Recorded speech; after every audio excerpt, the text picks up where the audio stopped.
James chapter 2 begins, "My brothers, show no partiality as you hold the faith in our Lord Jesus Christ, the Lord of glory.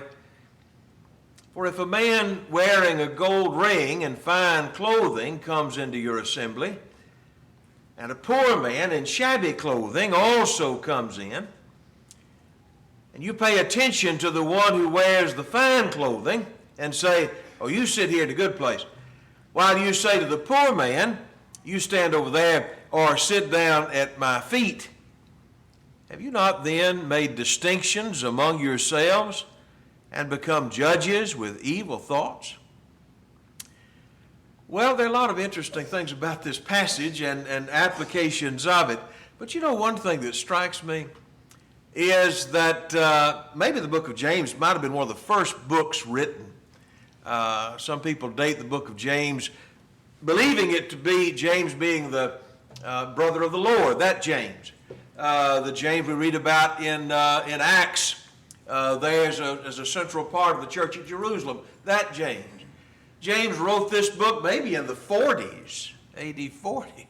That'd be quite an old book.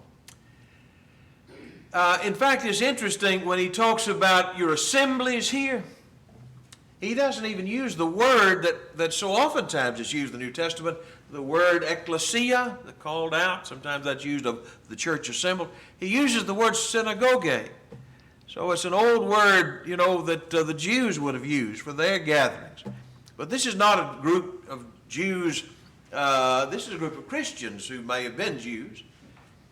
But this is a group of Christians, an assembly of the people of God, of the church of our Lord. But it's obvious that there were problems in the church, in the gathering, in the assembly, that he's working to straighten out. And I thought, boy, things sometimes, continue to be as they were, because we've still got problems in the assemblies of God's people. I heard a fellow one time make the point that the church is not the extent of our service to God. It's where we come together to learn better how to serve God. And there's some truth in that. But I would say this, that generally speaking, it's a pretty good barometer. If you have people who are not too interested in the assembly, then you got some spiritual problems. If my appetite just can only stand so much of it. I've told you before, when I was growing up, we had local congregation. There were a couple of nursing homes in the community where we lived, and we used to go and have services over there on Sunday afternoon. And I remember as a young fella, we would go through the hallways and just let folks know, hey, we're going to have a service down here if you'd like to come. We're going to read the Bible and sing and so on. And knocked on one fellow's door. The door was open, but just knocked on it and told him, and said, well, you're welcome to come down. We're going to have a service down here this afternoon if you'd like to come. And the fellow said, I've already been to church once today. Like it was medicine. You know, he'd already taken it once. He wasn't going to take a double dose. And, you know, there are folks who feel that way. Once a month is plenty. Once a year is plenty. Well, there's a problem there. If our appetite is that limited for things that are spiritual, I got plenty of time to look on my phone or watch television or go to the movies or play games or whatever it is that I do, but this is not really so much in my wheelhouse. Well, we got trouble there. But let me say this. The fact that we come doesn't necessarily mean it's going to always be a good thing. I remember Paul in 1 Corinthians 11 making the point, you come together not for the better, but for the worse. That's a pretty strong statement, isn't it? You come together for the worse. And I think in this passage, in the passage we read there in James 2, you have an assembly, but you have some deep problems in that assembly that are revealed, and some distance from God that's shown in what's going on. So I think it's fair to say that, you know, the assembly is part of our service to God. It may not be the full extent of it, I'm sure it's not, but actually it's part of it. We are called by God to come together and to worship in His name and to pray together and to exhort one another, and learn together. But something that I've seen, and you've seen it too, is that you can have a group gathered. You can have two people sitting together on the same bench. And one of them leaves the building edified, stirred in heart. And the other might say, I didn't get anything out of that. What in the world's happened? They were looking at the same thing, weren't they? Well, sort of. But there's a big difference between those two. And that's really, I think, one of the things that James helps us with. Is he helps us to appreciate more how we might be able to get the most out of our gathering together, our synagogue, our assembly together. And so I want to notice with you a few things that James talks about in this short epistle that relate to this and will help me to do a better job of learning how to get the most out of our assembling together. You know, one of the things that James reminds us of, I'm sorry that print's quite small. It's been a long time since I've been up here. I'll try to do better. I've forgotten how to do that.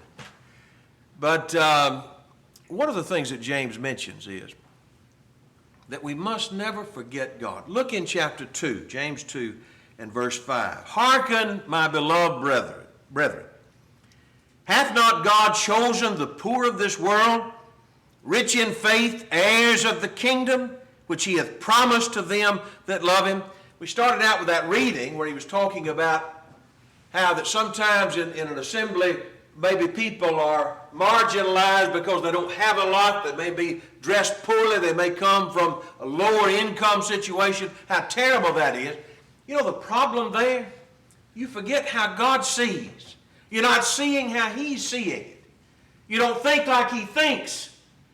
And that's deadly to our effort to worship. If we don't understand the presence of God, how does God feel about that individual? He continues, ye despise the poor. Do not rich men oppress you? Do not they draw you before the judgment seats? Verse 7. Do not they blaspheme that worthy name by which you are called? If you fulfill the royal law according to the Scripture, thou shalt love thy neighbor as thyself, thou doest well. But if you have respect to persons, you commit sin and are convinced of the law as transgressors. For whosoever shall keep the whole law, yet offend in one point, he is guilty of all. For he that said, do not commit adultery, also said, do not kill. If you commit no adultery, but if you kill, you still become a transgressor of the law. So speak, verse 12, and so do, as they that shall be judged by the law of liberty. For he shall have judgment without mercy that hath showed no mercy, and mercy rejoices against judgment. It's critical for me to not just see my surroundings. You know, when some people come into an assembly like this and they spend the time here, all they can see is, oh, that's my friend over there. See the people here. Or, oh, that's old so-and-so. I just don't like him, you know. We see people, or we see the facilities. This bench is so hard. The air conditioning is too cold or not cold enough or whatever. We see those kind of things. But James said what you've got to see is this is where God is. This is where we come together to be in his presence. I'm not saying he's not outside the building, but in a special way. We're here to worship God, and he sees what's going on in this assembly. And he's sensitive to the way we think and what we say and how we treat this hour and this time. You know, in Malachi chapter 1, that familiar passage, they're the last book of the Old Testament. The last prophet of the Old Testament has some really hard things to say about God's people. They have been through so much. They have come through not only a captivity, but a return from captivity, but some of them have learned so little. And Malachi expresses the frustration, I think that's the right word, of God as he looks at his people and they come together to this newly made temple, rebuilt temple, and they offer the leftovers. A son, verse 6 of chapter 1, honors his father, and a servant his master. If I'm a father, where's my honor? You despise me. What are you talking about? How do we despise you? You offer polluted bread upon my altar. Verse 8, you offer the blind for sacrifice. Is it not evil? If you offer the lame and the sick, is it not evil? Offer that to your governor. You would not dare go to a head official and bring to him a gift this pathetic. Why? Because he's standing there. Do you not think I'm standing here? Do you not think I'm present? That's a good question. And in a very practical way, you and I think about what we've done even today. And we sang some powerful songs today. Did I sing them from the heart? And we prayed a prayer. Did I hear it in total? Did I hear it at all? God forbid. I'm not accusing. I'm just saying we can offer some blind animals. And the Lord will not have it. So I want to get the most out of this assembly. Great. Number one, remember God is here. And this is all in reference to Him. And if all I'm seeing is just what's around me, what I can see with my eyes, then I surely have missed the point. I'm just not going up there anymore until they turn that heat on or turn it off or whatever it is. I tell you, that kind of, I sympathize with people who have medical problems, and I'm not belittling that, but I'm just saying at some point I've got to think deeper about what we're doing here and why we're here. This is not about my convenience. It's not about just everything's about me. This has to be about Him, or it's not really worth having at all. Let me mention quickly something else that James mentions, I think, in this book. That what we do in this assembly, in any assembly, has to be done in the context of a sanctified life. Let me go back to James 1 and verse 19 and read some familiar words. I hope familiar words to you. Wherefore, my beloved brethren, let every man be swift to hear, slow to speak, slow to wrath. I've mentioned this before, and this is not because I'm smart, I'm just learning it from James. But I have learned through the years, this is a great prayer to start your day with. And I would commend it to you. I mean, when your eyes open and you first become aware that you're awake, it's a great prayer to pray. Lord, today, help me to be swift to hear, slow to speak, and slow to wrath. Because you pray that prayer doesn't mean necessarily you'll make it happen. But it helps, I believe that. So anyway, the wrath of man, he continues, worketh not the righteousness of God. And then he says in verse, this is the old translation. He writes, wherefore lay apart all filthiness and superfluity of naughtiness. That's one of those old expressions. When you read a word like naughtiness in the old King James, do not think of that as a light word. We made this point before. Sometimes we use that word only in reference to little children, maybe. Naughty, they got another cookie they shouldn't have got. That's not what we're talking about. The word naught is an old word for nothing. Come to naught. We still use that expression some. It means there's nothing, no value in it. To call somebody naught or to say their behavior is naughty is an extremely powerful statement. What it means is they are a zero. They are worthless morally. It doesn't get stronger than that. And here is behavior that is just an excess of nothingness as far as God is concerned. What does he say you got to do about that, by the way? What he said is you got to get rid of it. How much? Most of it. No, that's not what he said. He said, I want you to get rid of all of it. It's all got to go. That's the commitment to righteousness that you make. And if you don't make that kind of commitment, if we come in here with less than that, then no wonder we don't feel like we get much out of it. Well, what did we bring? The fourth chapter that point's made several times. James 4, he begins, where does this fighting and wars come from? They come from inside. That's what the Lord said. That's where sin comes from. It comes from within. It comes from inside. It comes from your members. You lust and you have not. You kill and desire to have and cannot obtain. You fight and war and you have not because you ask not. You ask and receive not because you ask amiss, that you may consume it upon your lust. Ye adulterers and adulteresses, the old King James says.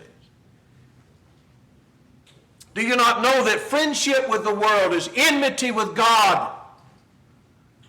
He uses that expression. I don't think he's just talking here about those who are involved in sexual sin. I'm sure it includes that. But I really think the point here is spiritual adultery. What's adultery in a literal sense? It's the idea of, let's just take a man, he's married to somebody, but he cheats on them. Or a woman married to this man, but cheats on him. Betrayed this bond. Okay. Think about that in reference to God. We promised ourselves to God, but we don't live for Him. Not on Monday. Maybe not on Sunday afternoon. Not on Tuesday. Not on Saturday. We cheat on Him. We betray Him. And God says, how do you think you can live like that and stand before me? In the third chapter of James, and over in verse 13, he's talking about real wisdom here. Who is a wise man and endued with knowledge among you? Let him show out of a good conversation his works with the meekness of wisdom. Real wisdom will show in the way it behaves. If you have bitter envying and strife in your hearts, don't be proud about that. Glory not. Lie not against the truth. This wisdom descends not from above, but is earthly and sensual and devilish. There's a wisdom the world will praise. It is purely from the devil, he says. But wisdom that's from above is first pure, then peaceable, gentle, easy to be entreated, full of mercy and good fruits, without partiality. That's where he began, wasn't it? Without hypocrisy. You got to think about really whose wisdom is leading you. What's your standard? One more example we could give from James about this idea of a sanctified life being critical to our serving God. In James 1 and verse 6, he's talking about asking God in prayer. He said, but let him ask in faith, nothing wavering. For he that wavereth is like a wave of the sea driven with the wind and tossed. Let not that man think he shall receive anything of the Lord. A double-minded man is unstable in all his ways. I've heard this passage discussed and explained, and sometimes it's explained this way. When you talk to God, you ask God for something, you just have got to know in your heart God's going to give it to you. There can be no room for any doubt. No, I don't believe that's true. I think we pray the Lord's will be done. By the way, if you've lived a while, you prayed for some things you're mighty thankful God didn't give you. That's absolutely so. I'm not smart enough to know what to ask for many times. I think I do. But we pray to God and we pour our heart to Him and then we say, you give us what we need. I don't think that's what he's saying when he talks about faith and not wavering and literally a two-souled man, double-minded, diasuke, two-souled. I think the idea here is something much more primitive. It's what we've been looking at already in the book. You can't be a spiritual adulterer. You have to be somebody who doesn't have 1 foot in the boat, they think, and 1 foot in the world. It will not work that way. If you come to God, you must come as one who is His and His alone. That's the man that will receive the answer.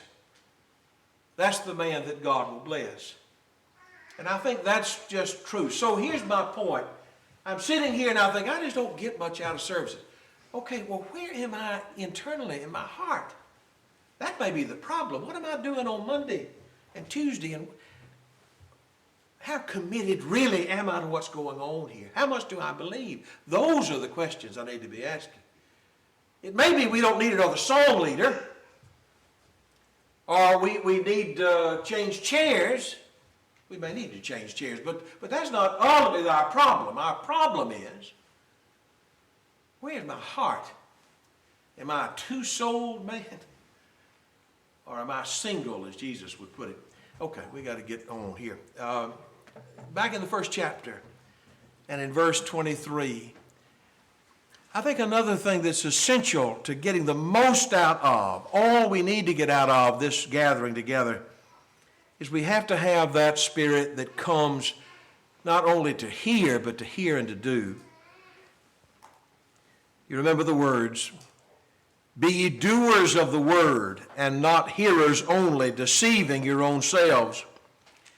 If any be a hearer of the word and not a doer, he is likened unto a man beholding his natural face in a glass or a mirror. And he beholds himself, goes his way, and straightway forgets what manner of man he was. But whoso looks into the perfect law of liberty and continueth therein, he being not a forgetful hearer, but a doer of the word, this man shall be blessed in his deeds." That's right. That's the man that shall be blessed in his deeds. You remember the passage in Ezekiel? Ezekiel was a prophet of the captivity and wrestled with all kinds of attitude problems among God's people all those years ago, including complacency. In Ezekiel chapter 33 and verse 30, you remember these famous words. God speaks to the prophet and calls him the Son of Man. "Son of man, the children of thy people are still talking against thee by the walls and in the doors of the houses, and they speak one to another, every one to his brother, saying, Come, I pray you, and hear what is the word that comes forth from the Lord." Oh, they're excited. "And they come unto thee as the people come, and they sit before thee as my people, and they hear thy words, but they will not do them. For with their mouth they show much love, but their heart goes after covetousness. And lo, thou art unto them a very lovely song, as one that has a pleasant voice and can play well on an instrument. For they hear thy words, but they will not do them." That's really quite a picture, isn't it? Oh, they're sitting there, and oh, yes, they love to hear. They love to hear. Like somebody might love to hear somebody play a song. Oh, he's really good at that. Doesn't change their life. It was never intended to, as far as they were concerned. It's entertainment for them. Now, that just won't do. There are folks in this room who may know the situation I'm talking about. Many years ago, there was a couple that learned the gospel. They had come out of a denominational background, and somebody showed them New Testament Christianity. And they said, "We want to be that. That's what we've been looking for." And the day that they came to be baptized, they brought another set of children. Turned out there'd been a marriage and a divorce here. Well, you know, the Bible has some things to say about that. There are situations where we have the right to put away a partner. There's situations where we have a right to marry another. But as the discussion came up, these folks did not meet what God had said. And what their relationship was, in terms of the Bible, an adulterous relationship. And there was a great deal of crying, and there was a great deal of grief. And some hours went by. But that evening, those folks came back and they said, "Well, if we need to separate to be right, we're going to do that. And it looks like we do, and we will." And so they did, and they obeyed the gospel. And the woman in that situation still serving today. The man eventually sadly fell away. But that woman is still serving God today, great lady. Somebody asked them after all this happened about how they found the strength to make such a sacrifice. It was a sacrifice. And they answered very simply. They said, you know, when we started this journey, we were looking for the truth. We knew we hadn't heard it, but we were looking for it. And we made up our mind that when we found it, whatever it was, we were going to obey it. We were looking for the truth to do it. That's why. That's how. I thought, that's essential for every one of us. Maybe we don't have to face some of the questions they faced, the challenges that they faced. We're going to face other challenges. I think what the book of James would challenge us to do is to ask this: are you looking for the truth to do it? What if it cost you a relationship that really means a lot to you with some other person? What if it cost you your job? What if it cost you your marriage? What if it cost you a relationship with your parents? What if it cost you? What if it cost you? What price would you not pay to be pleasing to God? James said, you want to get the most out of your gatherings together, you want that to be that, then bring that spirit that desires to hear and do whatever it is that God requires of us. Otherwise, it's sort of like the fellow he talks about over in chapter 2 and verse 16, who meets a guy in need and he says, be warm and filled. And he walks away and leaves him in a mess when he could have helped. What's that worth? Nothing. What's my talk worth if it doesn't have that heart of obedience and desire to serve God? Really nothing. I'll get to it one of these days, though. Now, I'm going to get serious one day. I'm going to do that. We understand that's exactly what James 4 is talking about. That passage that we've read so many times. Go to now, the old translation says 4:13. Go to now, ye that say, today or tomorrow we shall go into such a city and continue there a year and buy and sell and get gain. I got a plan. James said, you don't know what will be on the morrow. What is your life? It is a vapor that appears for a little time and then vanishes away. And you ought to say, if the Lord will, we shall live and do this or that. But now you rejoice in your boasting, just arrogance, for you to make your plan and talk about what you're going to do and then you're going to do this. You know, it's easier as you live to realize how frail you are. If you're 16 and 17 and 18 years old, it's harder to remember that you're not bulletproof and that you're not going to live forever. You get to be an old guy and you quit making 20-year plans. You quit making 10-year plans. And I think that what he's saying is everybody who is taught by God has got to think about their life as fragile and to realize that none of us, no matter what age we are, promise tomorrow. It may come. But it is if the Lord wills.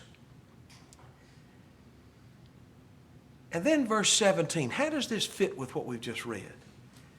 Therefore to him that knoweth to do good and doeth it not, to him it is sin. That oftentimes is put by itself, but it's in a context, isn't it? And the context is, when you know what you need to do, don't be so arrogant as to think, I'll get to that later, because we ain't promised later. We have today. We have now. Act on what you know is right now. Something else that it ought to dawn on me. This is not written to people who are outside of Christ. I think it includes them. But this is written to Christians.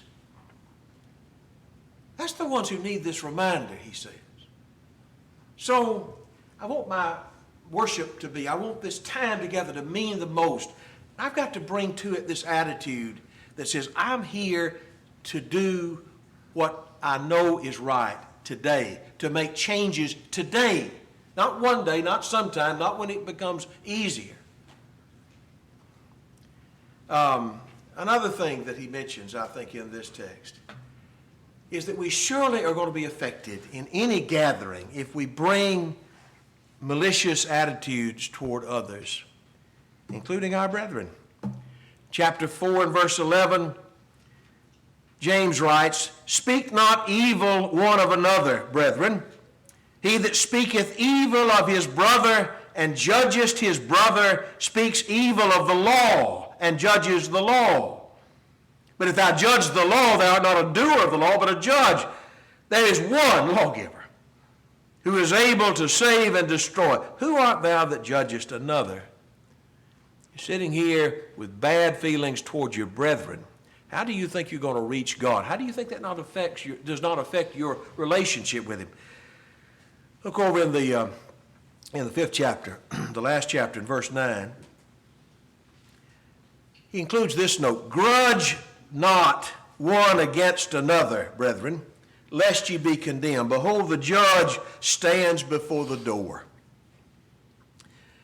When your kids are misbehaving, my oldest girl, so funny, she's the big sister, and sometimes she liked to lean on the little ones, the younger ones. They were all pretty close in age, but she was big enough that she could make a little difference. Sometimes she liked to sling them around a little bit, even if they didn't want to. And she thought it was funny if she slung them around and let them go. You know, they wind up in all kind of shapes. And then once in a while we'd catch her at that. And so she'd be slinging her sisters around. She'd sling them around. They'd fall down. Then she'd look over there and see me. And she said, "Oh, let me help you out." Oh. You know, he says, you got to realize God sees everything you do. And that spirit, even if I don't express it, that despising of somebody else, that guy. You know, if a fellow's got trouble, we ought to empathize with him. We ought to be praying if he's not doing what he should do, that he turn to God. We ought to be bleeding for him. That God will be merciful to him. What can I do to help him? That's what we're looking to do. There are times we've got to be critical of each other. Okay? That has to be so. If I'm wrong, it doesn't make you bad to talk to me about that. But always, there's no malice in that, ever. And that's what he's telling me here. Wesley, do not dare grudge one against another. Don't you do it. And think somehow that I don't see it and that I won't hold it against you. One more thing I want to mention quickly, and we're done. In the first part of this chapter, there's another thing that he mentions that I think is relevant to our having the best experience in every assembly of God's people. We must bring a spirit that avoids discouragement. "Go to now, ye rich men, weep and howl for your miseries that are come upon you. Your riches are corrupted, your garments are moth-eaten, your gold and silver is cankered, and the rust of them shall be a witness against you, and shall eat your flesh as it were fire. Ye have heaped together treasures for or in the last days." You get the picture, don't you? The idea of here's a fellow who's been hoarding up all this money instead of using it for good. And God says, this is a really graphic picture. James says, it's going to eat your flesh like fire one day. Behold, verse 4, the hire of the laborers who have reaped down your fields, which is of you kept back by fraud, crieth. And the cries of them that have reaped are entered into the ears of the Lord of Sabaoth. Not Sabbath, but the Lord of hosts. God hears, God sees. He knows how you cheat these people that don't have a cushion. They're living hand to mouth, and you know that, but you just make it hard on them anyway because it conveniences you somehow. Fraud, that's a big word there. Ye have lived, verse 5, in pleasure on the earth, and have been wanton, and have nourished your hearts as in the day of slaughter. Ye have condemned and killed the just, and he doth not resist you. All that leading up to verse 7. I don't know, it's a question that I've had from the book of James. Are these rich people Christians? They don't act like it, obviously. Are these people outside the body? He addresses them specifically. We'll leave that for another time. But certainly the victims are in this case. And so in verse 7, what does he say to them? You've been badly mistreated. He said, I want you to be patient, therefore, brethren, unto the coming of the Lord. I don't think the second coming is in mind here. I think there's another coming in judgment against the people that he has in mind. Behold, the husbandman waiteth for the precious fruit of the earth, and hath long patience for it until he receive the early and the latter rain. You know, a farmer, he doesn't quit because the rain doesn't come when he's looking for it. He waits for it. That's just a part of who he is, part of his work. He says, you do the same. You be patient. Establish your hearts, for the coming of the Lord draws nigh. God's bringing a judgment that will answer these rich men. Verse 9, he talks about grudging not, as we read a moment ago. But look in verse 10. Take, my brethren, the prophets who have spoken in the name of the Lord for an example of suffering affliction and of patience. Behold, we count them happy which endure. Ye have heard of the patience of Job, and have seen the end of the Lord, that the Lord is very pitiful, that is full of pity, and of tender mercy. We've learned enough from the Old Testament to see how the godly sometimes were mistreated, but they did not quit. They did not become discouraged. They hung on. Elijah was a man like that. Verse 17, subject to like passions as we are, and he prayed earnestly that it might not rain. And it rained not on the earth by the space of 3 years and 6 months. If you don't know that story, it makes a lot more sense when you know the story. But the idea, it was bad times the days of Elijah. But God answered his prayer. He prayed again, and it rained. And the point is there, the effectual fervent prayer, verse 16, of a righteous man avails much. So what is the point here? If you're struggling under a weight, whatever that weight might be, don't give up. Don't doubt God. Be patient. Think about all the examples you know and hold on. Hold on. And God will not ultimately let you down. If we bring these things to our worship, I think we'll get a lot more from it and give a lot more. And that's my prayer for you and for me as well. I appreciate the kind way you've listened today. Please get out your songbooks. Please turn to the number that's been selected. We invite you, if you've never obeyed the gospel, to do so today. If you're one who, as a child of God, has not been faithful to the Lord that you promised to serve, then why not today return to him? Please don't wait. There's no room here for pride or anything to hinder us from being right with God. Make things right with him, and if we can help you in any way, let us know how right now while we stand, while we sing.